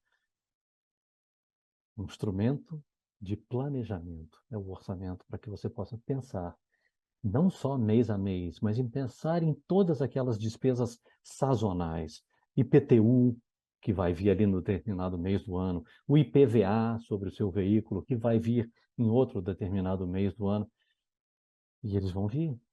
E o que é que você pode fazer? Você pode planejar e você pode destinar recursos para o pagamento de cada uma daqueles itens. Lembram quando eu disse lá no começo que o poupar e investir dando nome para o seu dinheiro? Você pode fazer isso, você vai poupando mês a mês. Olha, meu IPVA vai vencer em janeiro do ano que vem. Ok, eu começo a poupar agora. Setembro eu vou poupar um pouquinho, outubro um pouquinho, novembro um pouquinho, dezembro mais um pouquinho. Quando eu receber o meu IPVA, eu pago o meu IPVA à vista. Qual a vantagem? Se eu pagar o meu IPVA à vista em vez de parcelar, eu vou obter um desconto aí de 5% no valor do meu IPVA. Cara, 5% é dinheiro, é bastante, é mais do que você conseguiria pelo seu investimento ao longo desse período.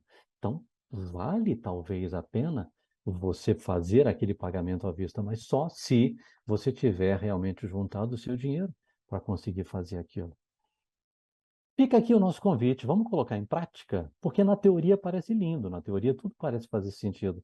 O problema é que a nossa racionalidade é limitada e a gente funciona muito na base do impulso, a gente funciona muito reagindo à sedução do mercado.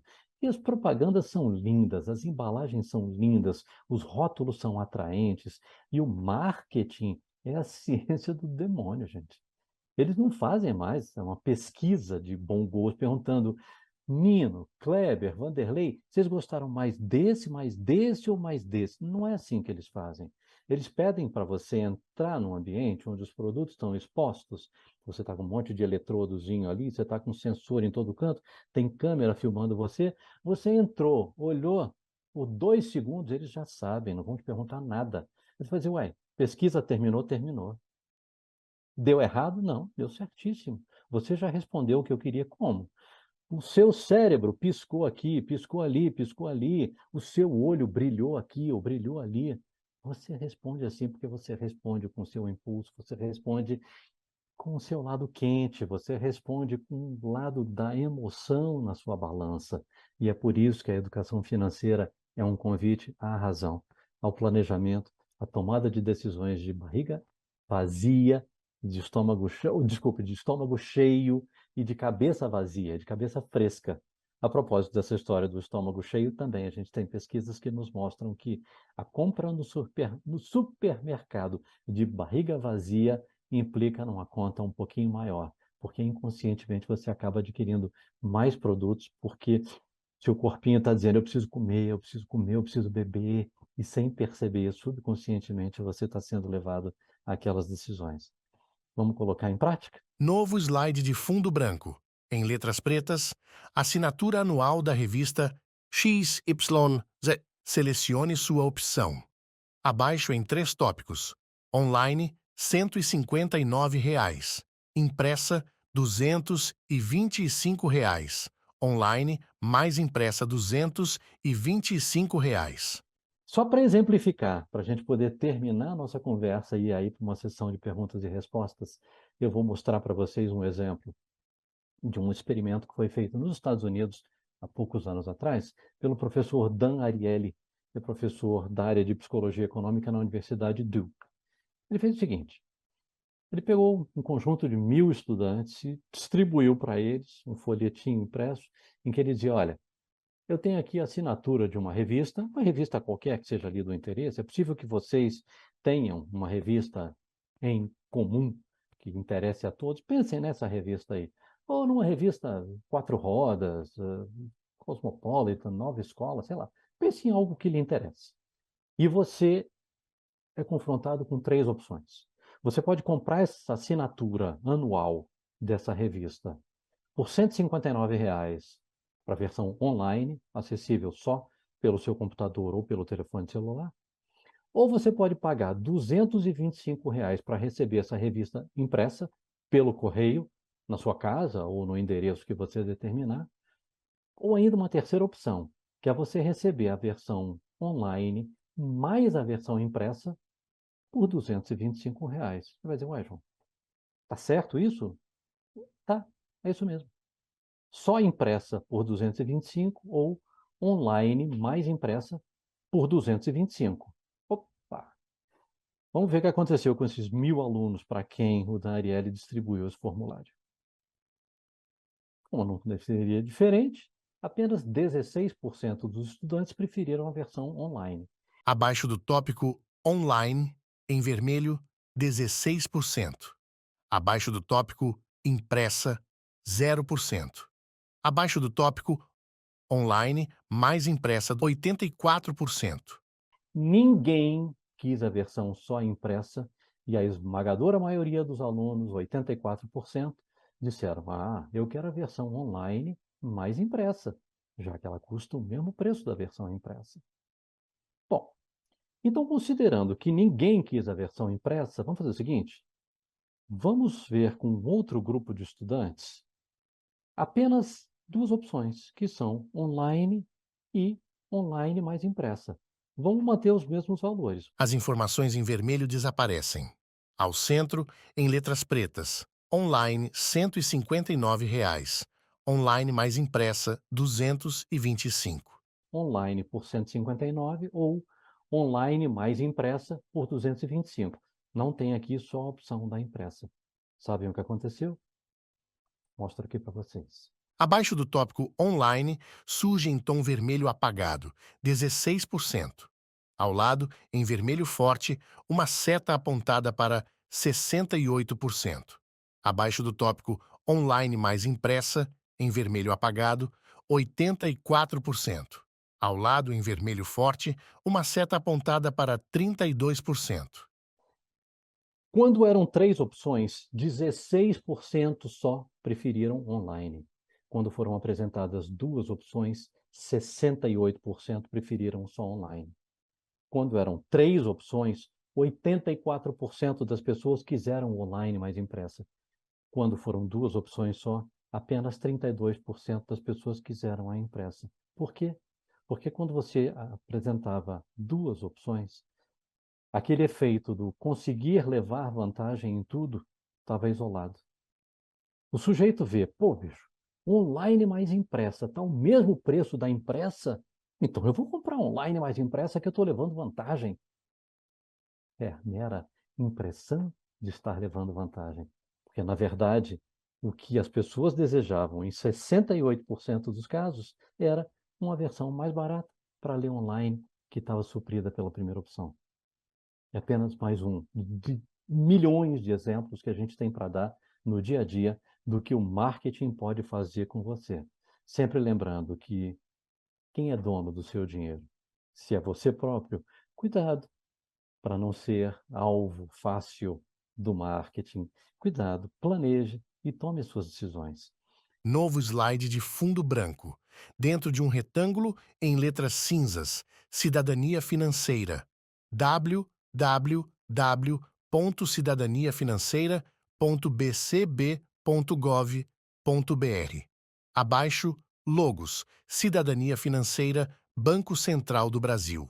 Fica aqui o nosso convite para vocês conhecerem o nosso site na internet. Dentro do site do Banco Central, a gente tem o Cidadania Financeira, www.cidadaniafinanceira.bcb.gov.br.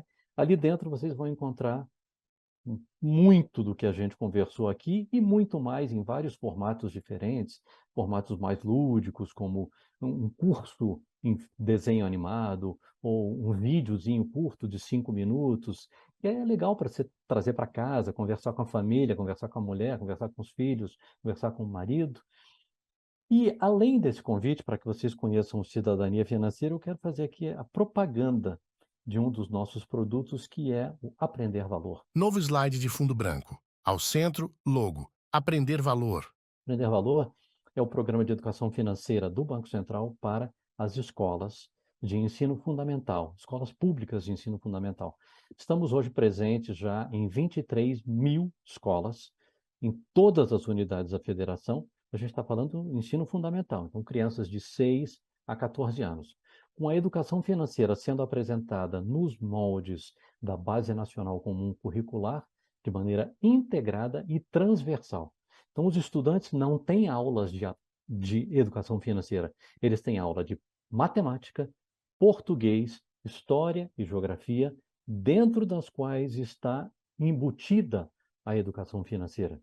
E os resultados têm sido muito animadores. A gente fez uma avaliação de impacto e tem feito avaliações de aprendizagem desde que o programa foi lançado em 2020, e a gente tem visto que os resultados são bastante interessantes, não só para os estudantes, mas também para os professores, porque o programa tem 3 grandes entregas. Já falei de uma, que são os testes, os exames de matemática, português e de letramento financeiro. Essa é uma entrega. Projetos escolares para que o professor leve para dentro de sala de aula, ensine matemática, português, história e geografia com educação financeira embutida, sem ele ter o trabalho de preparar a aula, porque o projeto escolar já traz a aula mastigadinha, prontinha para o professor.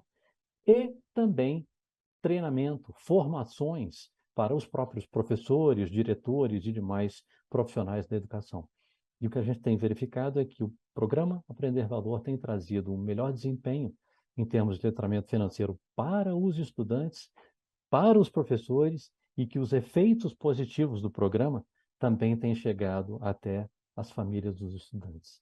Então, concluo a parte expositiva aqui da minha fala e me coloco à disposição de vocês para eventuais perguntas que a gente possa ter. Muito obrigado. Obrigado, João.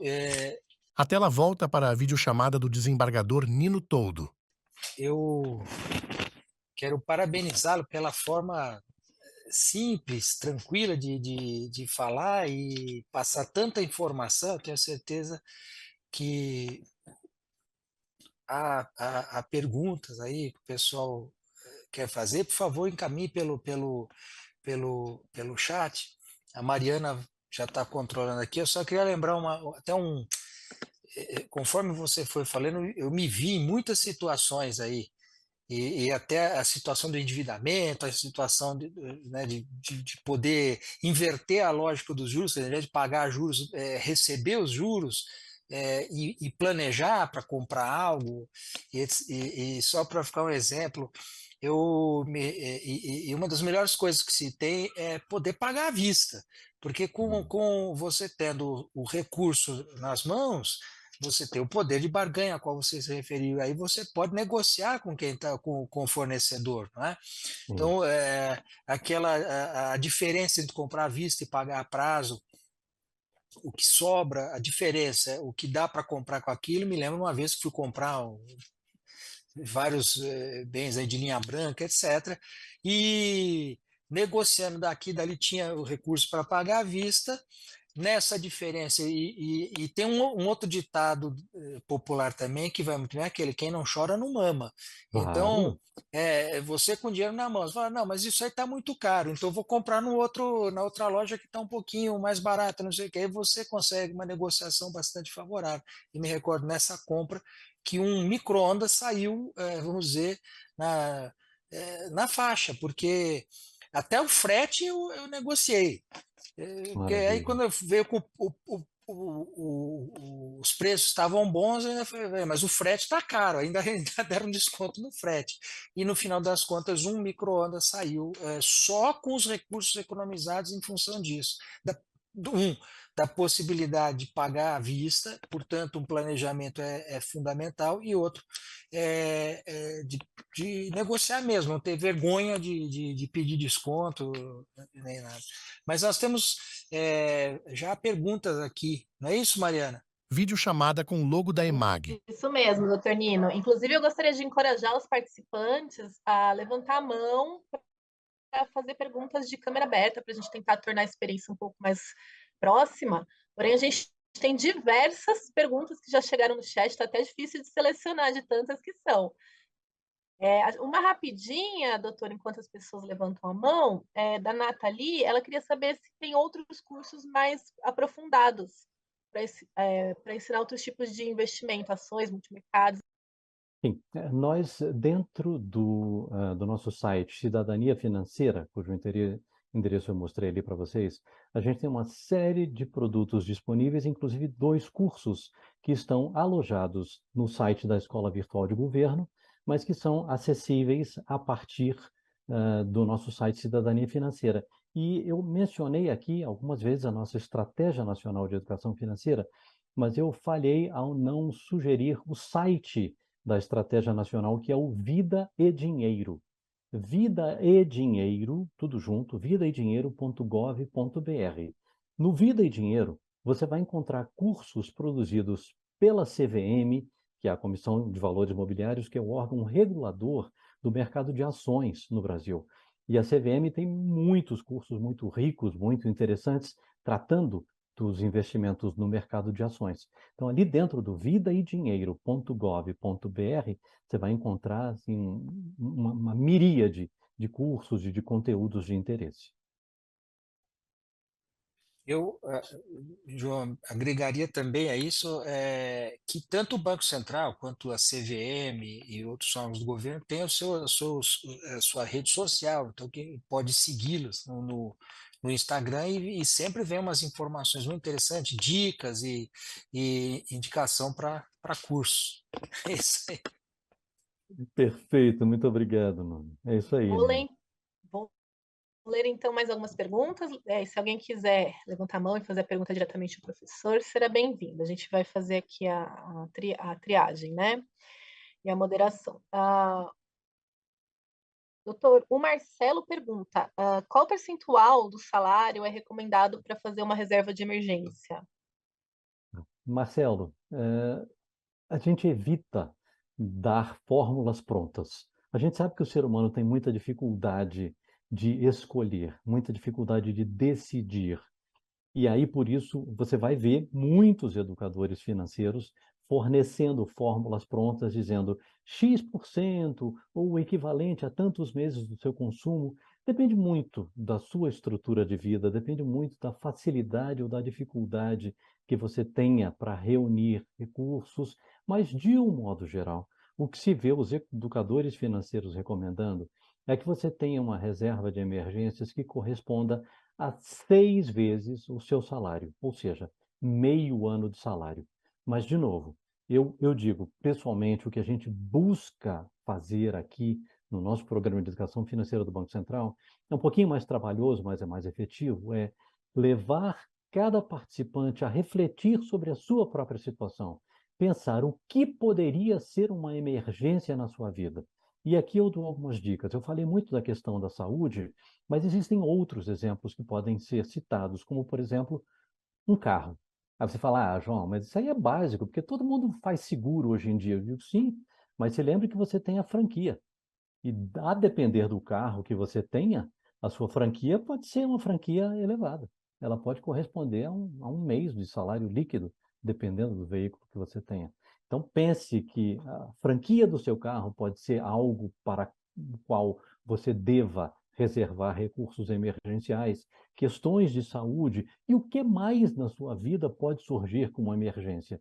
Você pode ter necessidade de uma reforma na sua casa, ou se você mora em um apartamento e o conjunto de moradores do edifício decidiu fazer uma reforma no prédio, mesmo que você não estivesse contando com aquilo, você, na condição de condômino, vai ter que aderir à vontade da maioria e vai ter também que ajudar a custear aquela reforma no prédio. Então, assim, é um exercício de análise, de avaliação da própria vida João ergue as palmas e vira a cabeça para um lado e para o outro.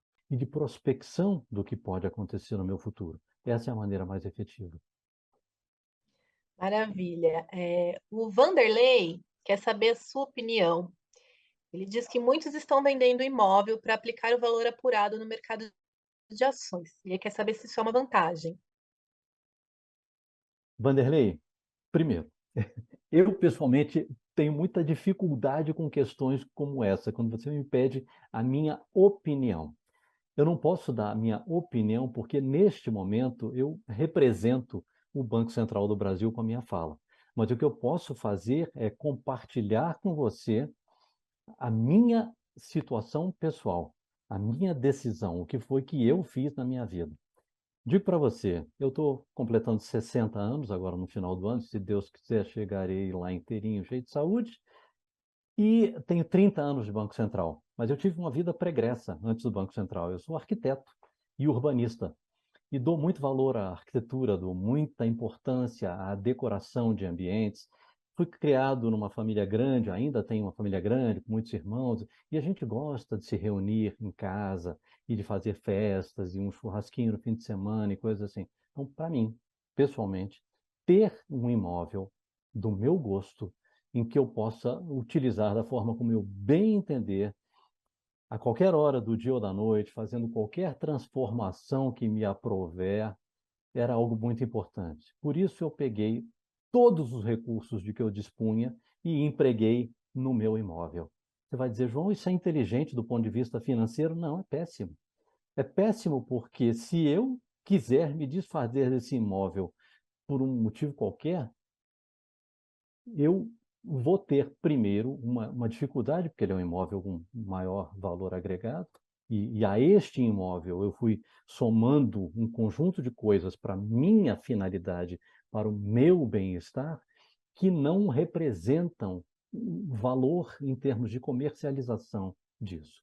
Então, assim, não é uma decisão baseada no valor financeiro do imóvel, mas na qualidade de vida que este imóvel me traz. E aí tem um ponto, e aqui eu me permito, inclusive, opinar, porque essa é a nossa posição institucional. O que importa não é quanto dinheiro você tem, ou quanto patrimônio você tem, o que importa é a sua segurança e a sua qualidade de vida combinadas. E eu, na minha vida pessoal, consegui conciliar ambos. Foi um imóvel que a gente conseguiu comprar com nossos recursos, endividando-nos muito pouquinho, mas é um endividamento que já ficou para trás no tempo, sem que a gente jamais estourasse o nosso orçamento para ter a situação que a gente tem.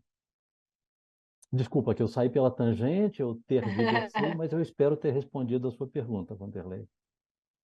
Acredito que sim, doutor. Eu também gosto muito de ter minha casa e fazer as reformas. Mosaico com 8 videochamadas. Na primeira, João. Na segunda, Kleber Vieira Cação, homem de pele branca, cabelos e bigode grisalho. Na terceira, Gilvan Colassa Viana, homem de pele branca e cabelos grisalho. Na primeira da segunda linha, Almir Moreira, homem de pele branca e cabelos grisalhos. Na segunda, José Roberto, homem de pele branca, cabelos e barba preta. Na terceira, o desembargador Nino Toldo. Na primeira da terceira linha, Fernando Antônio Larizati Subinhas, homem de pele branca e cabelos grisalhos. Na segunda, Vanderlei Vasconcelos. Pois é, mas olha, Mariana, esta é uma opção sua e é uma opção Sim, minha. A gente não pode Exato. criticar aqueles que façam opções diferentes. Eu, por exemplo, tenho um cunhado que é consultor financeiro, ele é controller de uma grande empresa, é uma indústria, mas ele é o controller, ou seja, ele é um profissional da área de finanças, formado em economia, em contabilidade, com pós-graduação em finanças. Ele diz: eu não tenho imóvel, não terei jamais um imóvel para morar. Ele até tem imóveis que ele tem como parte da cesta de investimento deles, mas, mas ele não tem um imóvel, ele não mora no imóvel dele. Essa é a opção dele. Legal, muito bom. A Ana Carolina fez uma pergunta sobre o uso do cartão de crédito. Se pode ser vantajoso com os programas de fidelidade, a questão de poder trocar por passagens aéreas. Vamos lá. Ana Carolina, brigadíssimo pela sua pergunta, muito importante. Primeiro, programas de fidelidade, eu acho que eles são uma das maiores fontes de desperdício da face da Terra, porque muito frequentemente a pessoa compra, adquire uma anuidade, um cartão de crédito pagando caro por aquela anuidade, porque ele oferece um programa de milhagem X, Y, Z, e muitas vezes acaba nem usando aquelas milhas, acaba até mesmo perdendo aquelas milhas. Então, isso é algo que você precisa levar em consideração. Agora, o cartão de crédito, se bem utilizado, é extremamente inteligente. E quando eu digo se bem utilizado, o que significa bem utilizar o cartão de crédito? Significa pagar a sua fatura integral, na data certa, sem deixar estourar um dia para que você não pague juros sobre aquilo, porque se você faz assim, ele se torna um meio de pagamento programado. E a depender do seu nível de controle, do seu nível de organização, e se você tiver fontes de rendas diferentes, talvez até valha a pena você ter diferentes cartões de crédito com diferentes vencimentos. Mas também não vai ter 30 cartões de crédito para cada um, porque senão o trabalho que você vai ter para controlar e o risco disso é muito grande. Mas se você recebe, por exemplo, seu salário quinzenalmente ou semanalmente, talvez valha a pena você ter mais de um cartão de crédito para tentar casar a data de pagamento com a data de seu recebimento dos seus recursos. Isso pode ser uma medida interessante. Lembrando que o cartão de crédito, apesar desse nome, ele não é feito para que você pague em prestações. Ele é feito para que você concentre a data de pagamento por um conjunto de coisas que você comprou em um determinado dia do mês. João, Maravilha. me Pronto? permita acrescentar algo aí na pergunta, Por favor. na resposta, melhor dizendo, que pagar à vista a fatura do cartão e nunca utilizar o crédito do cartão, crédito rotativo. Isso, Só em situação assim de emergência da emergência, porque são as taxas de juros mais altas, né? A do cartão, como você ressaltou, isso. a taxa de juros do cartão e a do cheque especial. E a do cheque especial, exatamente. Por isso que a gente disse, se você verificou que você teve de fato alguma dificuldade tremenda e você vai precisar se endividar, avalie se você tem acesso a outras formas de endividamento que cobram taxas de juros mais baratas. E ainda com um detalhe, agora já não falando do cartão de crédito, mas falando em modalidades de endividamento, quaisquer que sejam. Pense sempre que quando você alonga uma dívida no tempo, mesmo que você tenha uma taxa de juros baixa, aquele longo período ao longo, ele faz com que o valor dos juros vá se acumulando, vá se somando. No canto inferior direito, surge a videochamada de Marina de Sá, mulher de pele branca e cabelos castanhos. Traja óculos de grau. Então, prefira pagar as suas prestações sempre no prazo mais curto possível, de acordo com sua capacidade de pagamento, se for preciso endividar-se. Mas perfeito seu comentário, Nina, muito obrigado. Acho que dá tempo de mais uma pergunta. Só lembrando a todos que a gente tem o canal do YouTube, EMAG TRF3, para quem quiser ver, assistir o vídeo da palestra depois. Eu vi que algumas pessoas perguntaram, então já fica aí a resposta. E, Mariana, Vou desculpa ler. te interromper, mas para dizer que a gente fica também à disposição para responder a posteriori quaisquer perguntas, tá bem? Ótimo, muito bom. Aí pode ser por e-mail, né, doutor? Sim, sim. O Ricardo Mesquita pergunta se essa gestão de algum aplicativo que seja objetivo, simples e eficiente para a gestão orçamentária, pessoal cotidiana. Pois é, isso é uma questão muito interessante. Eu sugiro que você pesquise o que existe disponível, porque, claro, a gente está conversando agora com um público diferenciado, um público que tem total letramento digital, mas muito frequentemente as pessoas dizem, eu não faço meu orçamento porque eu não sei mexer com planilha. Então faça um pedaço de papel, pega ali um saco de pão e vai fazendo entradas e saídas. O importante é que você faça. Agora, eu realmente sugeria que você buscasse, existem muitos aplicativos disponíveis e, de novo, eu compartilho a minha experiência pessoal.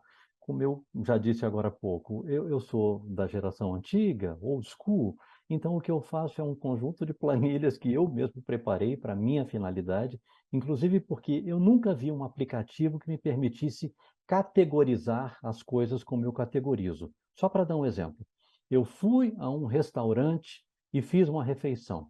Como é que eu lanço isso? Depende do propósito. Se ela foi uma refeição com os colegas de trabalho, eu lanço aquilo como despesas associadas ao trabalho. Se ela foi uma refeição com a minha mulher e com meus filhos, num fim de semana, porque a gente precisava comer e não tinha comida em casa, eu lanço aquilo como alimentação. Se eu coloco aquilo com meu primo, com quem eu de vez em quando vou almoçar ou jantar, tomando um vinhozinho, eu coloco aquilo como lazer, entendeu? Então, é importante que a gente tenha essa flexibilidade para que a gente possa fazer os nossos lançamentos de uma maneira que ele permita uma rápida visualização e uma rápida análise para a gente saber como é que a gente está gastando o nosso dinheiro.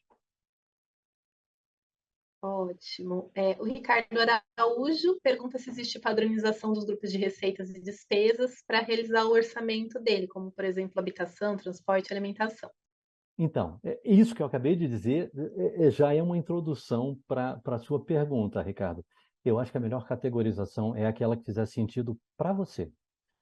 Aquela que realmente for significativa, porque a gente vê muitas vezes as pessoas fazendo agrupamentos, e isso é o que eu, por exemplo, desgosto em muitos dos aplicativos. Eles fazem um agrupamento que não faz sentido na minha vida. E a vida de cada um de nós tem as suas particularidades. Então, a minha sugestão é que você faça as suas adaptações para aquilo que realmente faça sentido para você e para sua família. Muito bom. Para finalizar, vou fazer uma última pergunta rápida. A Andrea pergunta onde que nós devemos guardar a nossa reserva de emergência, se na poupança é um bom local. Então, vamos lá. Uma coisa importante, obrigado, Andréa, por essa sua pergunta. Você me lembrou algo importantíssimo que eu tinha esquecido de dizer. Quando a gente fala em caderneta de poupança, a gente sabe que ela não é o investimento com o maior retorno. Aí muitas pessoas dizem, mas isso é em função da segurança. Então, vou contar para vocês uma coisa. Existe algo no Brasil chamado Fundo Garantidor de Créditos para os bancos e Fundo Garantidor de Créditos Cooperativistas para as cooperativas de crédito, que é um valor que protege depósitos hoje de até R$ 250 mil em algumas modalidades de investimento. Caderneta de poupança é uma delas, CDB é outra delas, RDB é outra delas, letras de crédito agropecuário, letras de crédito imobiliário, todos esses recursos têm exatamente a mesma proteção da caderneta de poupança, que são R$ 250 mil. Então, se um banco fale e você tinha ali aplicado até R$ 250 mil, você recebe isso em poucos dias do Fundo Garantidor de Crédito. Agora, a caderneta de poupança é igualmente protegida como esses outros instrumentos que eu citei. E um detalhe, existe uma outra modalidade muito interessante de investimentos, que são os títulos públicos do governo brasileiro, comercializados por meio da plataforma do Tesouro Direto. A pessoa fala, eu vou comprar um Tesouro Direto. Não, você vai comprar um título público por meio do Tesouro Direto. O Tesouro Direto é uma plataforma de compra e venda.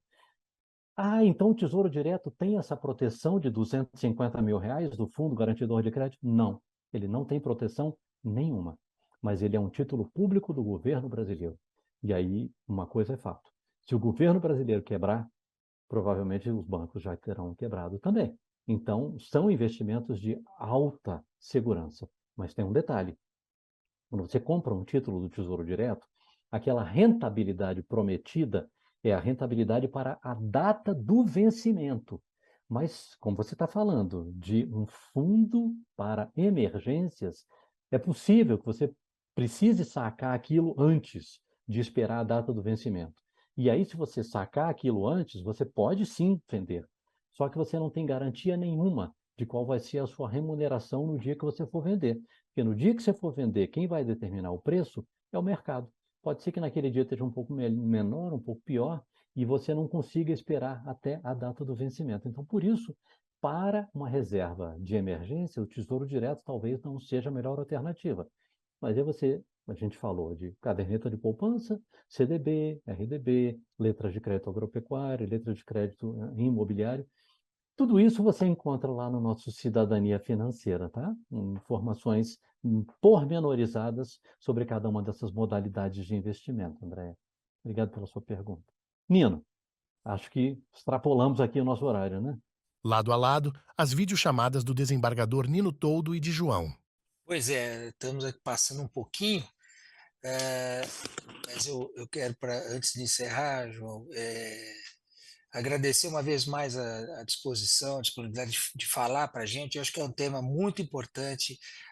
Sem dúvida, há perguntas que muito interessantes. Eu leio o chat, muito interessantes, que poderiam ser respondidas, vão ser passadas para sua apreciação oportunamente. E esse eu diria até que é um tema introdutório, porque até das perguntas vê que há um interesse assim, grande sobre onde investir, como investir, Que bom. e fica até já a nossa como uma proposição para conversas futuras promovidas aqui pela EMAG. Previamente aceitas já. Com Muito prazer. obrigado. E porque penso que eu também tenho mais ou menos a sua idade e também sou do old school, e a old school, como a nossa, viveu num período de inflação bastante elevada. E as pessoas não tinham a cultura da poupança, do investimento, não vamos usar a palavra poupança, né? Aquilo do planejamento de longo prazo, era tudo muito Imediatista. rápido, muito imediatista. Com a estabilização da moeda no país, essas coisas começaram a mudar. A gente tem variações, a inflação subiu, desceu, mas já é possível permitir. E as gerações atuais, acredito que muitos dos que estão aqui tem que. E nós mesmos da Old School temos que reaprender isso e investir. Eu fiquei aqui com vontade de dar palpite em várias, em várias das perguntas, mas eu me contive. E fica, então, o compromisso nosso da escola de trazer fazer outros eventos em que possamos aprofundar um pouco mais alguns aspectos aqui, para que a melhor decisão seja tomada sempre. E até por uma razão, nós também somos servidores públicos, né? E a gente passa um período que não tem jeito, não adianta, as coisas não se resolvem apenas com o aumento dos vencimentos. A gente quer sempre, lógico, mas aumentos reais. Só que para fazer o poder de compra do nosso recurso aumentar, nós precisamos adotar estratégias, e uma delas é essa pela qual passamos hoje, do gerenciamento das finanças e do planejamento. Então, mas fica aqui, depois os investimentos, como ganhar recursos, como fazer com que os nossos recursos, aquilo que a gente põe né, no fundo de emergência, ou o planejamento para a compra de um imóvel, de um automóvel, etc., seja o que for, de uma viagem, seja melhor remunerado. Então, esse fica para uma outra oportunidade. Eu quero agradecer a todos que nos assistiram, a Mariana, o Zé Roberto, da EMAG, todo o pessoal da EMAG que deu apoio, e especialmente a João Evangelista, uma vez mais. E João, as portas da EMAG estão abertas já com o compromisso já aceito de voltar para tratar de aprofundar um pouco mais isso no sentido do que investir. Tá bom? Maravilha. Muitíssimo obrigado. Eu que agradeço, um prazer enorme estar com vocês. Muito obrigado e até a próxima. Até a próxima, Obrigada. então, gente. Uma boa noite a todos e a todas. Tchau, Boa tchau. noite, até a próxima. Fundo cinza. Ao centro, em letras vermelhas e azuis, EMAG. Esferas coloridas emolduram a letra G formando um triângulo.